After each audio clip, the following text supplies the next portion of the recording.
आज हम आपको पढ़ाने जा रहे हैं क्लास 9 के फ्रांसीसी क्रांति के बारे में। पिछले हमने आपको 2 लेक्चरों में आपको फ्रांसीसी क्रांति के पूर्व समाज उसके बारे में बता दिया था और फ्रांसीसी क्रांति कैसे होने वाली थी उसके बारे में बता दिए थे। तो आज हम आपको क्रांति की शुरुआत के बारे में पढ़ाएंगे। आज हम इसमें तीसरा टॉपिक जो कि है क्रांति की शुरुआत।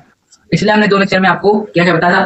पहले हमने आपको बताया था फ्रांसीसी समाज के बारे में बताया था, उसके बाद हमने आपको बताया था फ्रांसीसी क्रांति होने से पहले उसकी स्थिति क्या थी वो बताया था। इन 2 लेक्चर में जिन्होंने दोनों लेक्चर नहीं देखे हैं वो जाके दोनों लेक्चर देख लें, क्योंकि ये आपके लिए बहुत ही इंपॉर्टेंट है और इससे उठने वाले जो भी क्वेश्चंस है वो आपके लिए बहुत ही महत्वपूर्ण है, आपके क्लास 9 एंड और भी पैटर्न्स के बोर्ड्स के लिए जो क्लास 9th में है, उस साथ ही साथ जो क्लास 11 12 में उसमें भी फ्रांसीसी क्रांति की महत्वपूर्ण भूमिका होती है। साथ साथ क्लास 10th में भी फ्रांसीसी क्रांति की महत्वपूर्ण भूमिका होगी। तो जो क्लास 9th और 10th के भी हैं वो भी इस लेक्चर को देख सकते हैं।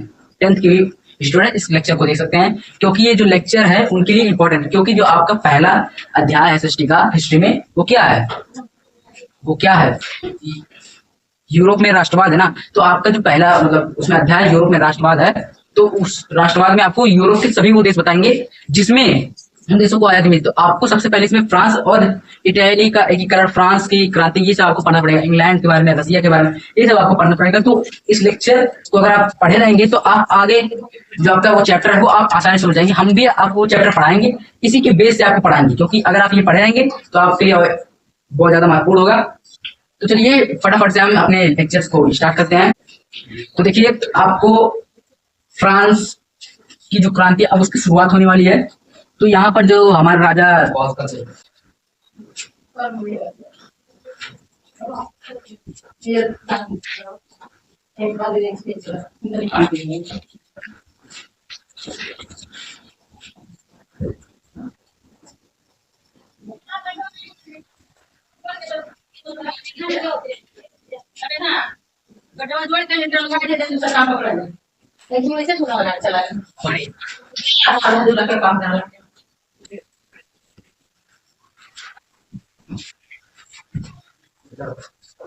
तो देखिए जो मतलब राजा लुईस 16 थे, लुईस 16, तो उनके समय में यही उन्हीं के समय में क्रांति होती है। अब जाते हैं और जानते हैं कि लुईस 16 एक निरंकुश और बहुत ही अजीब किस्म के राजा थे, जो कि अपनी जनता के हित के बारे में कुछ भी नहीं सोचते थे।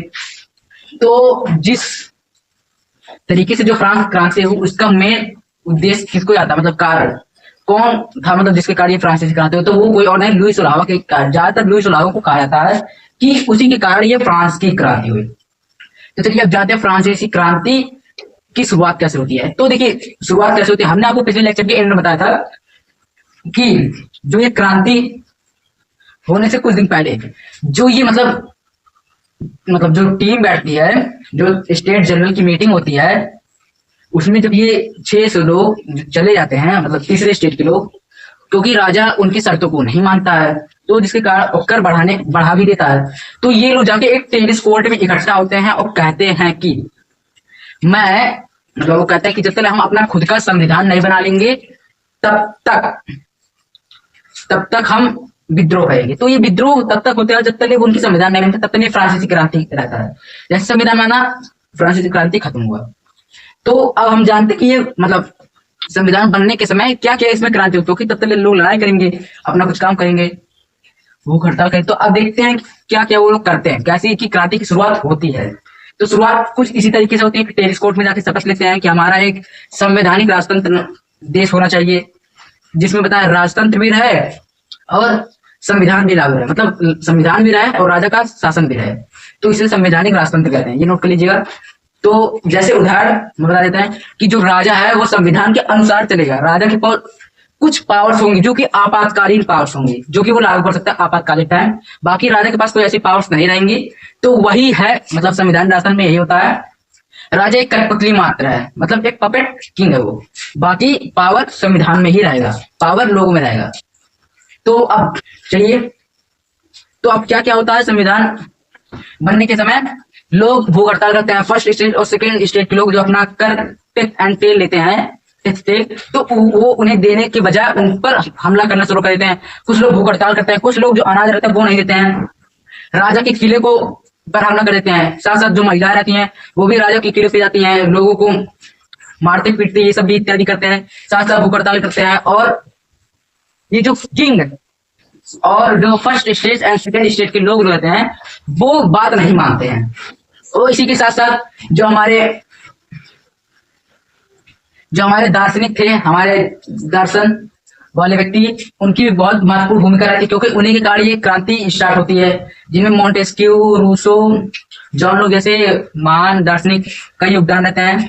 तो देखिए जो मतलब दार्शनिक रहते हैं, दार्शनिक ये जो रहते हैं, ये जो जॉन लॉक रूसो रहते हैं, ये फर्स्ट एंड सेकंड स्टेट के व्यक्ति रहते हैं। और साथ साथ देखिए जो ये थर्ड स्टेट, ऐसा नहीं कि सब थर्ड स्टेट के लोग ही करते हैं, कुछ फर्स्ट स्टेट और सेकंड स्टेट के लोग जानते हैं कि थर्ड स्टेट के साथ गलत हो रहा है, तो हमें थर्ड स्टेट वाले लोगों की मदद करनी चाहिए, तो वो थर्ड स्टेट में आके जुड़ जाते हैं। अब देखिए आप नहीं जानते हैं तो हम आपको बता देते हैं कि जो इनका संविधान बनाते हैं, जो व्यक्ति बनाते हैं, वो कोई और नहीं, वो फर्स्ट और सेकंड स्टेट के ही लोग रहते हैं।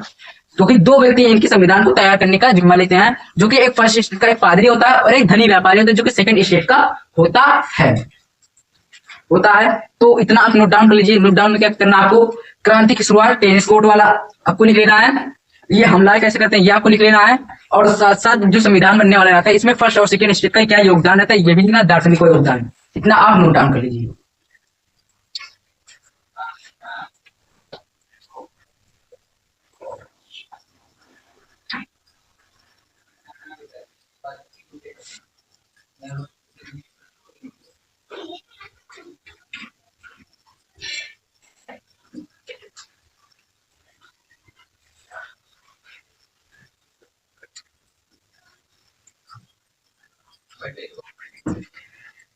तो इतना नोट डाउन हो गया। अब देखिए अब आपको नोट करना क्या क्या, अब हम आपको नोट आपको अच्छे से बता रहे हैं। तो देखिए पहले टेनिस कोर्ट लिखिए, देखिए सिर्फ बाहर बैठा दूंगी, उसके जाके बाहर में कर दूंगा, इधर उसके भाग गया।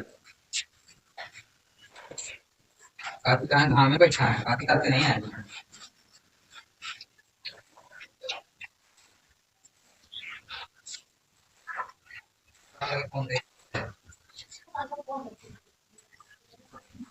अरे तो कोई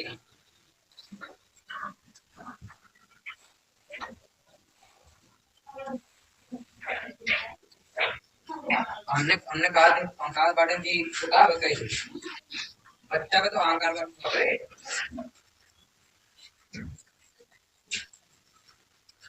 उनके समय मीटर लेनी है, फिर नहीं रहे, जैसे मतलब तो लगन बड़ा हो जा रहा है।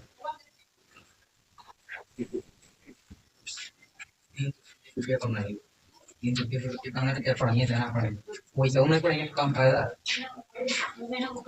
वैसे नहीं पढ़ा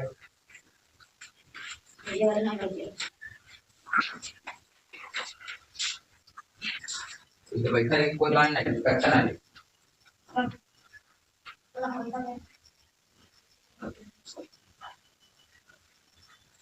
अरे बात कुछ बैठो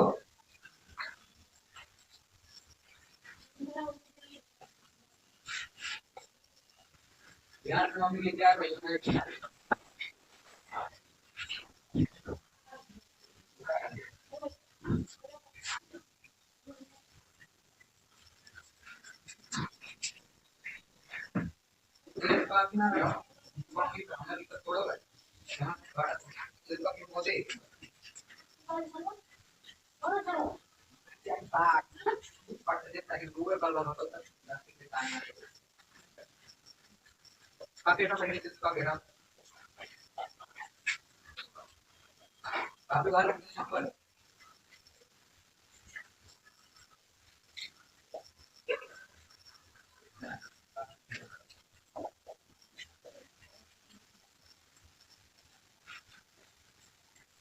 तो देखिए पहले आपको इतना दो नोट डाउन कर लेना है, ये बहुत इंपॉर्टेंट है। यहाँ पर ये आपके जो चैप्टर है इसमें बहुत बड़े क्वेश्चन यही आते हैं।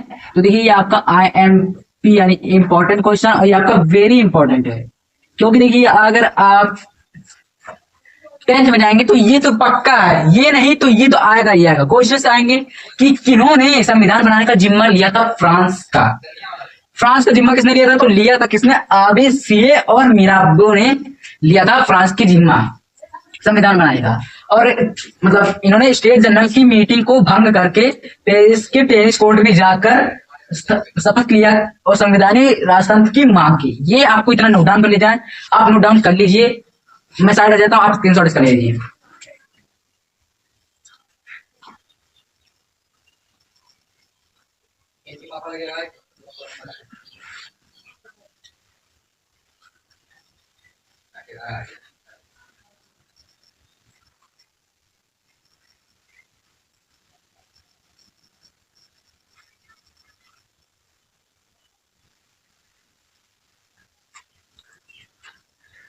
तो स्क्रीनशॉट ले लिए। अब देखिए ये जो आपका पेरिस नहीं वर्षा रहेगा, क्योंकि ये स्टेट जनरल कमेटी वर्षा में होती।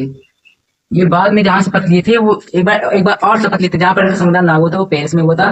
देखिए जब शपथ लिए थे दिन कौन सा था, दिन आपका जो है वो 20 जून था और 1789 था। 20 जून 1789 को लेते हैं और इनका स्टार्ट एकदम कब होता है, 14 जुलाई 1789, यानी हो सके तो ये स्टार्ट अभी करते हैं और खत्म इनका 14 जुलाई 1789 को होता है। ये इनका, क्योंकि जो 14 जुलाई 1789 को बेस्टाइल का जब फोर्ट गिरता है तो राजा मान जाता है कि अब मैं इनको कंट्रोल नहीं कर पाऊंगा, ये हावी हो चुके हैं पूरे फ्रांस पर। देखिए जब ये लड़ाई और ये जब मतलब बन रहा था संविधान, तो फ्रांस का स्थिति कुछ ऐसा था। ये आपको मैप दिख रहा है, ये मैप में देखिए जो मतलब ये जो खाली खाली एरिया है वो तो मतलब, और जो उसमें पॉइंट पॉइंट डॉट डॉट है वो प्रमुख शहर थे जो मतलब, और जो लकीरें खींची हुई हैं वो मतलब उस जगह से अग्रसर करके इस एरिया पे जा रहे थे। और जो एरिया मतलब कुछ इस टाइप से खींचे हुए हैं, इस टाइप से है, ये एरिया है जहां पर ये विद्रोह हो रहा है, या फिर जहां पर विद्रोह का दमन कर चुका है। मतलब वो लोग थर्ड स्टेट के लोग, मतलब फर्स्ट एंड सेकंड स्टेट के लोग को खत्म कर चुके हैं, यानी विद्रोह पर अपना जीत हासिल कर चुके हैं। ये है, ये चिन्ह मतलब दर्शाता है थर्ड स्टेट के उस जगह को जहां पर वो लोग दमन कर चुके हैं। तो देखिए इसी के साथ साथ अब डे आता है 14 जुलाई 1789 को, और इसी के कुछ दिन बाद 20 जुलाई तक खत्म होता है, यानी 1 महीने तक चलता है ये, 1 से 2 महीने। तो 20 जुलाई के आसपास अप्रोक्स खत्म हो जाता है उनका ये क्रांति। क्योंकि देखिए जो 20 जुलाई है उससे पहले 14 जुलाई 1789 को क्या हुआ था, हमने आपको पहले लेक्चर के इंट्रो में क्या बताया था कि जो बेस्टाइल का फोर्ट है उसको 14 जुलाई 1789 को गिरा दिया गया था और उसे बाजार में बेच दिया गया था। तो इसी के साथ साथ जो 20 जून को संविधान लागू करने की बात होती है और मिराबे तथा आवेसिये ने जिम्मा ले लिया बनाना, अब 21 जून से स्टार्ट हो गया। अब जब 21 जून से स्टार्ट हुआ तो अब ऐसे ऐसे लोगों ने किया फ्रांस को ऑक्यूपाई, थर्ड स्टेट लोग ऑक्यूपाई, यानी राजा उनके जो रिश्तेदार सामंती द्वितीय स्टेट के लोग, फर्स्ट स्टेट के लोग, इन पे दमन करना। लोगों ने चर्च के पैसे को नहीं दिया, साथ ही साथ चर्च के फादर्स जो है उनको मतलब ये मतलब जो कहते थे कि हम ईश्वर के ये हैं वो हैं, राजा ईश्वर के द्वारा देन दिया गया है, तो इन सबको मार के वो डेड पादरियों पे हमला कर रहे थे। हमला देखिए ऐसा नहीं कि सिर्फ मार काट से होता है, हमला ये कि जैसे थर्ड स्टेट के लोग फर्स्ट या सेकंड स्टेट के यहाँ काम करने जाते थे, काम करना बंद कर दिया, जिससे फर्स्ट स्टेट या सेकंड स्टेट के लोगों को मतलब आर्थिक संकट आ चुका।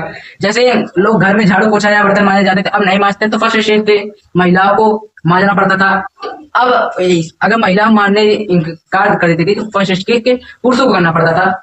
तो ये सब आर्थिक संकट उनको अब आ गई, जिसके कारण अब जब बेस्टाइल का फोर्ट पर हमला हो गया तब सोचा राजा ने कि अब हमारा काम ना चाहिए, हमें मारे पड़ेंगे। तो यानी जो 14 जुलाई 1789 को जब राजा ने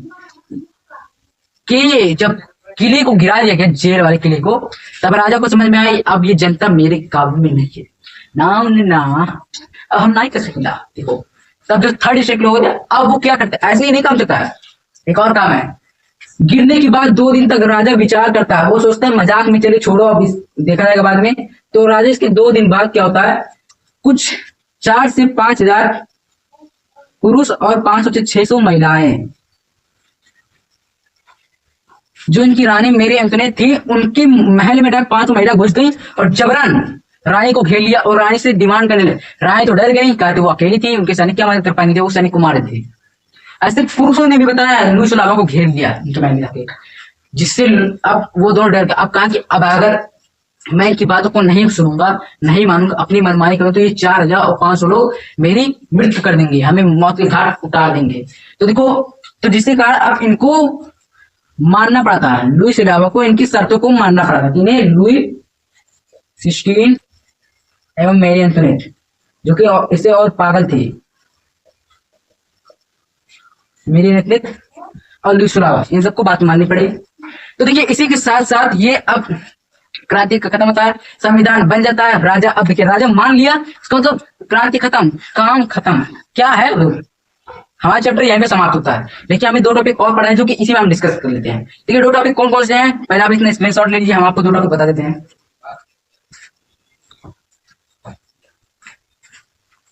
क्या कोई याद नहीं था।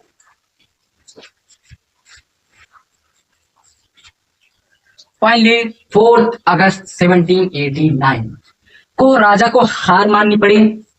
उसके पहले जो जून के दिन थे, जून के महीनों में जो राजा के साथ हो रहा था, राजा विचार कर रहा था, राजा डर गया था कि अब मेरे ऊपर हमला होगा। जुलाई के ऐसे महीनों में हुआ और साथ साथ 6 अगस्त 1789 को राजा को त्यागना पड़ा सिंहासन और एक संवैधानिक शासन बन गया। तो देखिए अब क्या होता है, राजा अब जो इनके संविधान है उसे पारित कर दिए, कब 6 अगस्त को।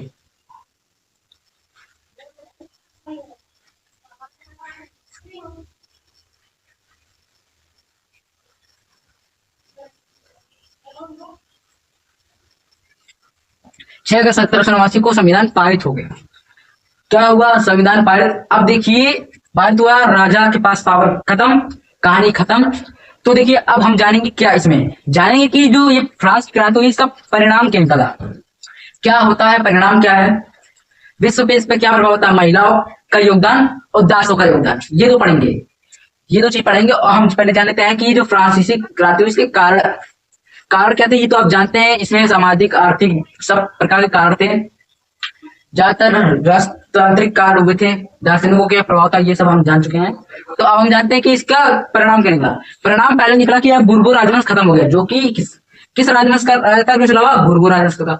तो बुर्बो राजवंश अब खत्म हो गया, क्यों, क्योंकि अब राजा के पास कोई पावर ही नहीं। जब राजा के पास पावर है तो राजा क्या है, राजा कुछ नहीं है। देखिए ऐसे ही हम आपको बताते हैं एक घटना, वर्ल्ड वॉर 2 की है, जब जापान पर परमाणु बम गिर जाते हैं, इसी मतलब यही मान लीजिए कि जो अब आप सोचिए जब परमाणु बम उस पर दोनों गिरते हैं, समझो वेस्टर्न का फोर्ट गिरता है, लेकिन तभी वो हार नहीं मानता है। कुछ दिनों के बाद, कुछ महीनों के बाद वो हार मानता है, जब उस पर और हमला होते हैं, उस पर आर्थिक दबाव भी पड़ते हैं, क्योंकि जो सोवियत यूनियन रहता है उसकी मंजूरी से पे कब्जा करने लगता है और इधर सेना और धमकी देती है अमेरिका की। तो ऐसे ही जो मतलब ये लोग थे, वेस्टर्न फोर्ट गिराने पर डर राजा के महल में जाके चले गए, जिससे राजा डर गया। अब उसी के कुछ दिन बाद होता है वो सरेंडर कर लेता है, कौन, हिरोहितो, जो कि उस टाइम जो जापानीज एम्पायर था उसके जो लीडर थे, वो हिरोहितो मतलब आत्मसमर्पण कर देते हैं। लेकिन क्या होता है कि उनके देश में राजतंत्र अभी भी रहता है, उनके देश में संविधान में आते हैं, वोट देने का अधिकार रहता है, समानता मिल जाती है, पावर बांट दिए जाते हैं, लेकिन तब भी राजा रहता है, लेकिन राजा के पास कोई पावर नहीं रहता। आपातकालीन कुछ पावर्स दे दी जा रही है कि राजा थोड़ा रहे। तो वैसे यहाँ पर फ्रांस में भी हो रहा है, फ्रांस में, लेकिन फ्रांस इससे पहले हो गया था, लेकिन फ्रांस में अभी यही पे हो रहा है कि राजा के पास कोई पावर नहीं रहे, कुछ आपातकालीन पावर थी। वो भी आपातकालीन पावर क्या होगा, भुखमरी आएगा, ये सब चीजें जो होंगी राजा को संभालने पड़ेंगे, राजा को योगदान करना पड़ेगा, ये सब पावर्स हैं। और क्या है, जिससे राजा को और आर्थिक संकट आएगा। कुछ दिनों बाद क्या होता है कि जो राजा आस पड़ोस के राजा थे, जान के संविधान का राष्ट्र बन गया, आस पड़ोस के राजा थे, अब वो लुई सुलावा की मदद करते हैं, लुई सुलावा की मदद करते हैं आस पड़ोस के राजा। तो क्या होता है, अब लोग जान गए कि ये इसकी मदद करेंगे, तो इन्होंने इन पे भी हमला करना स्टार्ट कर दिया, फ्रेंच के लोग इन पे भी हमला करना स्टार्ट कर दिए। और क्या हुआ, जो राजा था उसे अब देशद्रोह का मुकदमा सुनाया गया, मुकदमा सुनाया गया। क्या हुआ कि अब जब देशद्रोह का मुकदमा सुनाया गया, पावर तो है नहीं, अब राजा को क्या हुआ, राजा को ग्लोटिन करा दिया। फांसी उस टाइम नहीं चलती थी वहां पर, और फांसी सिर्फ भारत और उसके आसपास होता, वहां पर ग्लोटिन होता। ग्लोटिन क्या होता था, एक आरी जैसा, 100 जैसा एक हथियार था, ऊपर लटका हुआ, 2 खंभे से टंगे थे, एक ऐसे गर्दन मतलब ये रखने वाला एक मतलब चौकी जैसे बनाया गया था। फिर जैसे ही उसको लिटाया जाता था, उसके मुंह में कपड़ा लगा के वो जो एक रस्सी से बांधा था, उस रस्सी को खोल दिया जाता था, जिससे ग्लोटिन डर जाके उसकी गर्दन को चीर देती थी, यानी गला काट देती थी, वह ग्लोटिन। तो मेरी एंटोनेट और लुई सुलावा को ग्लोटिन कर दिया था राजद्रोह के आरोप में। अब क्या होता है, अब इसके परिणाम जान लीजिए। पहले बुर्बो राजवंश खत्म, दूसरा क्या होता है, नए संविधान का निर्माण हो गया। यहाँ पर नए संविधान का निर्माण हो गया, न्यायपालिका, विधायिका, कार्यपालिका, इन सब की स्थापना हो गई है। अब विश्व पे इसका क्या प्रभाव पड़ता है, अभी हम इसे जान लेते हैं, विश्व पे इसका प्रभाव क्या पड़ रहा है। तो देखिए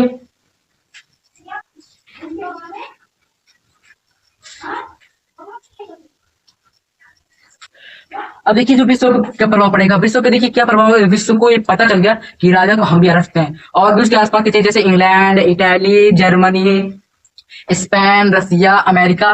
देखिए अमेरिका भी, आप अमेरिका जो है वो भी इसी टाइप से आजादी पाता है। अमेरिका पे देखिए अभी जो सुपर पावर अमेरिका है उस पे भी इंग्लैंड का कब्जा था, इंग्लैंड के कब्जे थे। तो अमेरिका के 3 प्रोविंसेस ने, 13 प्रोविंसेस ने मिलकर वहां से ब्रिटिश को भगाया कुछ इसी टाइप से, और स्टैब्लिशमेंट की। इसी के कुछ साल बाद वो भी 1700 1800 मतलब 1700 1800 के बीच में वो भी आजादी पा गई थी। हमने पढ़ा था ना, पढ़ा था, क्या पढ़ा था, देखिए क्या पढ़ा था हमने कि जो राजा लुई सलावा थे, पहले से क्या पढ़ा था, लुई सलावा जो थे वो अमेरिका की मदद कर रहे थे, इसमें पैसा उनका खर्च हो रहा था। ब्रिटिश से आयात कर रहे थे, उनके 13 उपनिवेशों को आयात कर रहे थे, यानी उस टाइम अमेरिका आयात हुआ था, उस टाइम ब्रिटेन हार रहा था और लुई सलावा मदद कर रहे थे, इससे पैसा खर्च हो रहा था। ऐसे ही फ्रांस के साथ भी हुआ, फ्रांस भी ऐसे आजाद हुआ, अमेरिका भी इस टाइम आजाद हो गया। तो देखिए अब जो इसका विश्व पे यही प्रभाव पड़ता है कि लोग जान सके कि अब हम राजा को हरा सकते हैं, हम भी अपना खुद का एक स्वतंत्र देश बना सकते हैं, हम भी संविधान निर्माण कर सकते हैं, हमारे देश में भी ऐसी प्रगति हो सकती है, असमानताओं को दूर किया जा सकता है, हम अमीरी गरीबों को भी मिटा सकते हैं, अपने पास हम अपने आप को भी ताकतवर बना सकते हैं, अपनी भी हम राज्यों को प्रगति करा सकते हैं। ये सब इसके विश्व पे प्रभाव पड़ते हैं। तो अब देखते हैं कि महिलाओं का क्या योगदान था। तो अब आप टॉपिक डाल लीजिए, फ्रांस समाज में महिलाओं का योगदान। स्क्रीनशॉट ले लीजिएगा, इसको आप नोट डाउन और स्क्रीनशॉट दोनों ले लीजिएगा।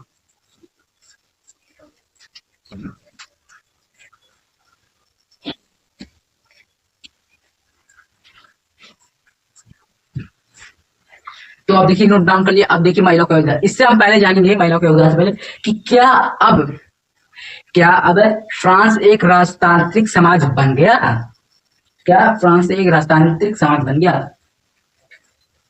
सोचिए बन गया, लेकिन अभी वो राजतांत्रिक समाज बन गया ना, मैं कह रहा हूं उसे अब सिर्फ संवैधानिक समाज बनना है, ना कि संविधान राजतंत्र। तो अब क्या होता है, अब देखिए एक युग आता है जिसे कहते हैं आतंक का युग, जिसे कहते हैं आतंक का युग। देखिए ये युग किसका रहता है, ये युग रहता है, ये युग रहता है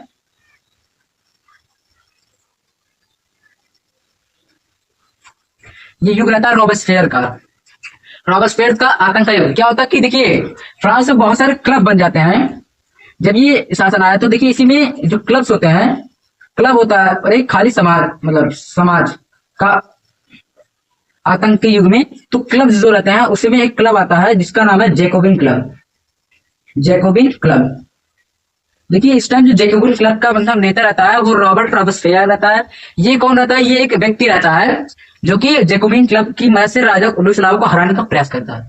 तो देखिए क्या होता है कि जब जो समाज रहते हैं, समाज में बहुत ही आर्थिक संकट उत्पन्न होती है। देखिए कुछ ऐसे ही नहीं होता आजकल, कुछ कारण भी बनते हैं। आतंक राज कैसे आता है, देखिए आतंक राज के पहले जो जैकोबिन क्लब है वो तो राजा का टाइम भी था, लेकिन ये रॉबेस्पियर नहीं था उस समय।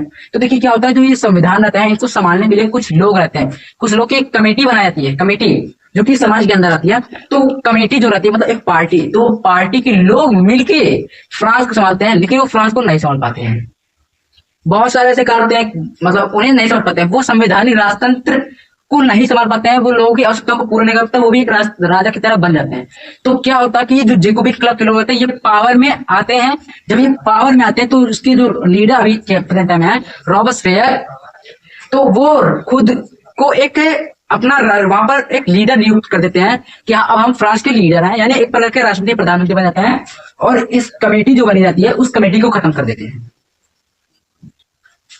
तो क्या होता है कि जो रॉबेस्पियर रहते हैं ये थोड़ा अलग विचारधारा के रहते हैं, ये मदद तो करते हैं लेकिन ये बहुत बड़े कट्टर विरोधी भी हैं। ये फर्स्ट स्टेट और द्वितीय स्टेट के, फर्स्ट स्टेट को उन्होंने मारना शुरू कर दिया, द्वितीय स्टेट को भी मारना, और ये एक प्रकार का डिक्टेटरशिप भी काम करते हैं कि जो ये व्यक्ति रहते हैं ये कहते हैं कि अगर मेरे खिलाफ कोई आवाज उठाए मैं उसे मार दूंगा, ग्लोटिन कर दूंगा। काम खत्म, कोई भी मेरे खिलाफ आवाज उठाएगा तो मैं ग्लोटिन कर दूंगा। मैं नहीं जानता कि वो कौन है, फर्स्ट स्टेट सेकंड स्टेट, ये मेरा सगी संबंधी क्यों ना, आवाज उठाएगा ग्लोटिंग किया जाएगा, मेरे बाद कोई फालतू सी बातें बोलेगा, अफवाह फैलाएगा, ग्लोटिंग हो जाएगा उसका, ये जान लीजिए। तो ये एक प्रकार का डिक्टेटरशिप, लेकिन ये फ्रांस को इतना उन्नति कर देता है, ये चर्च को तुड़वा के धर्म मतलब धर्म को एक धर्म बनाता है, एक ही सबको शिक्षा देता है कि एक ही टाइप के लोग हैं, समानता बनाता है, विद्यालय विश्वविद्यालय बनाता है, आर्थिक स्थिति को सही करता है, ये सब लेकिन जेकोबिन क्लब के लोग करते हैं। लेकिन एक कंडीशन आती है, अब जब ये जो कमेटी थी, कमेटी एक संवैधानिक राजतंत्र से सिर्फ संवैधानिक राज्य बन जाता है, संवैधानिक राज्य बन जाता है। तो अब संवैधानिक राज्य बनने से क्या होता है, अब ये चुनाव होने लगे तो 25 वर्ष की उम्र पे यहाँ चुनाव होते हैं, तो क्या होता है कि जो जेकोबिन क्लब के होते हैं तो अब जेकोबिन पार्टी हो जाती है, जेकोबिन फ्रेंच पार्टी हो जाती है। ये एक मतलब वैसे हमने नाम दिया कि जेकोबिन फ्रेंच पार्टी है एक। तो क्या होती है कि ये वोट में हार जाती है, वोट जो होता है उसमें ये हार जाती है, जिससे गुस्सा हो जाता है। लेकिन ये क्या होता है गुस्सा कि लोग इसे एक ग्लोटिंग कर बैठते हैं, लेकिन तब ये फिर से एक बार पावर में आने की सोच में रहता है, लेकिन लोग इसे ग्लोटिंग कर देते हैं। तो अब इसी के साथ जेकोबिन क्लब के इस मेंबर का भी अंत हो जाता है, खत्म हो गया रॉबेस्पियर भैया। अब आता है डिक्टेटरिक शासन। आपने नेपोलियन बोनापार्ट का नाम सुना होगा, तो अब नेपोलियन बोनापार्ट का उदय होता है। लेकिन देखिए हमें इसमें नेपोलियन के बारे ज्यादा नहीं पढ़ना, लेकिन क्या होता है कि नेपोलियन आता है लेकिन नेपोलियन चला भी जाता है, वाटरलू के युद्ध में हार जाता है, वाटरलू के युद्ध में हार जाता है। कौन? Napoleon Bonaparte. तो ये सब अब नेपोलियन बोनापार्ट हार जाते हैं। तो अब देखिए हम जानते हैं कि क्या ये महिलाओं के लिए क्रांति युद्ध है, कि हाँ ये महिलाओं के लिए हुई, लेकिन ये जो एक राजतंत्र देश बना ये महिलाओं के लिए नहीं बना है, ये जान लीजिए, ये महिलाओं के लिए नहीं बना है। महिलाओं को वोट देने का अधिकार तब मिलता है जब अपना देश आजाद होता है। 1948 में महिलाओं को वोट, मतलब सॉरी 1946 में जब हमारा भारत आने वाला था तब जाके महिलाओं को यहाँ वोटिंग रेट मिलता है। तब पहले ये जो संविधान सब कुछ बन रहा है ये पुरुषों के लिए सिर्फ बन रहा है, मेन्स के लिए बन रहा है, ना कि फीमेल और चाइल्ड के लिए बन रहा है। महिला अभी भी राजतंत्र में ही है, महिला को कोई अधिकार नहीं है। सॉरी, महिलाओं भी समर्थन की बढ़ चढ़ के ऐसा नहीं कि हमें भी कुछ प्रदान होंगे, कुछ तो हमें मिलेंगे, लेकिन कुछ नहीं मिला। तो यहाँ पर एक क्रांतिकारी थी जिनका नाम ओलिम्पिया दी गूच था, जो कि महिला क्रांतिकारी थी। इन्होंने आवाज उठाया और इन्होंने वोटिंग राइट मांगी किसी जेकोबिन क्लब के लोगों से। जेकोबिन क्लब के लोग जो थे उस समय, तो ये जेकोबिन क्लब के लोग इसे मना कर देते हैं, जिससे ये लड़ाई करते हैं। लेकिन कुछ टाइम के लिए ये जो जेकोबिन वाले लोग रहते हैं कहते हैं हाँ आपको वोटिंग राइट मिले, लेकिन जब ऐसा होता है तो समझो कि महिलाओं को मूर्ख बना गया। ऐसा कुछ नहीं होता, महिलाओं को वैसे का वैसे रहा, खाली नाम कैसे भी कहा गया कि तुम्हारे पास वोटिंग राइट है, तुम्हें ये अधिकार है। ये 1946 में जाके महिलाओं को वोटिंग राइट मिलती है, महिला तब पावर में आती, तब महिलाओं के लिए सुधार होता है, महिलाओं को शिक्षित किया जाता है, इत्यादि वगैरह महिलाओं के लिए होते हैं।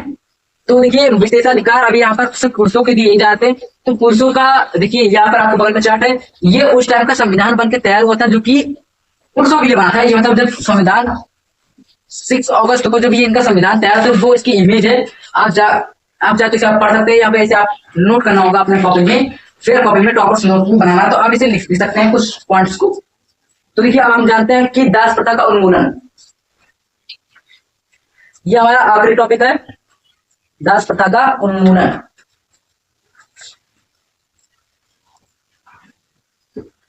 देखिए दास प्रथा का उन्मूलन, इससे पहले हमने आपको वर्षा वाला जो बता दिया था, महिलाओं वर्षा का कूच करती है, ऐसा हमने आपको बता दिया था। तो अब दास प्रथा का उन्मूलन जानते हैं। तो देखिए जो दास प्रथा है, दास प्रथा, इसमें देखिए एक वर्ड आता है, वर्ड आपको हम बता रहे हैं, वर्ड का नेम, देखिए वर्ड का नाम है निग्रो।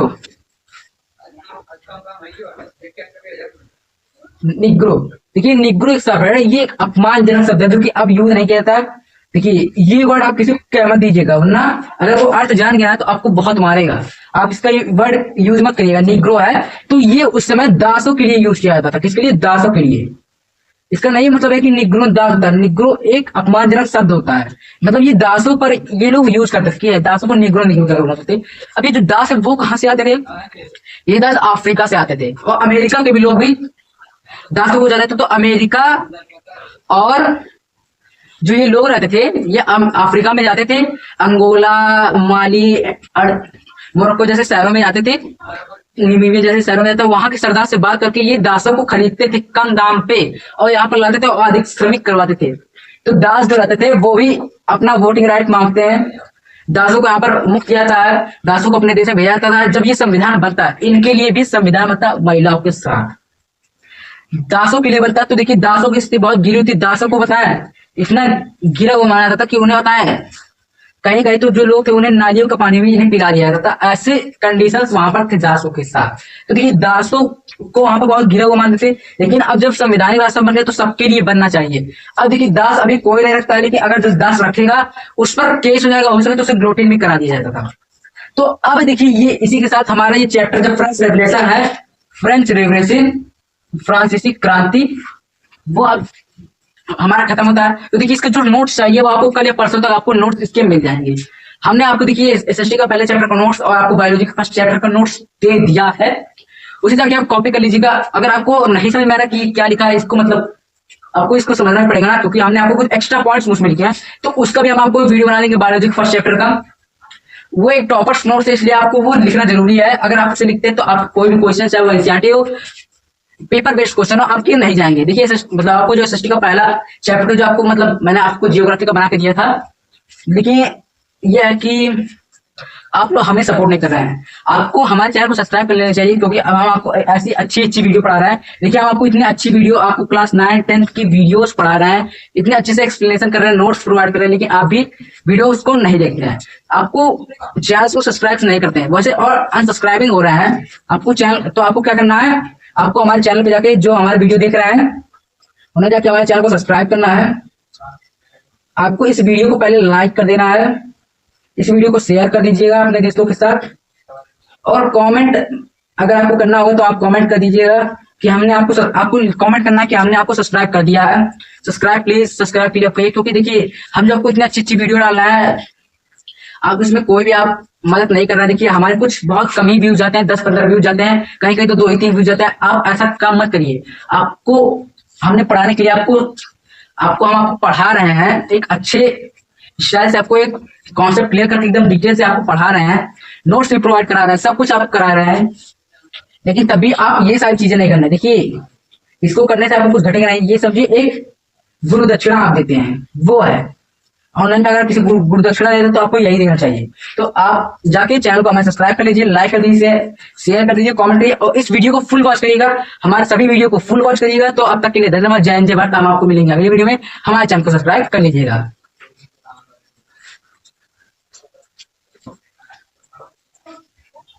Okay.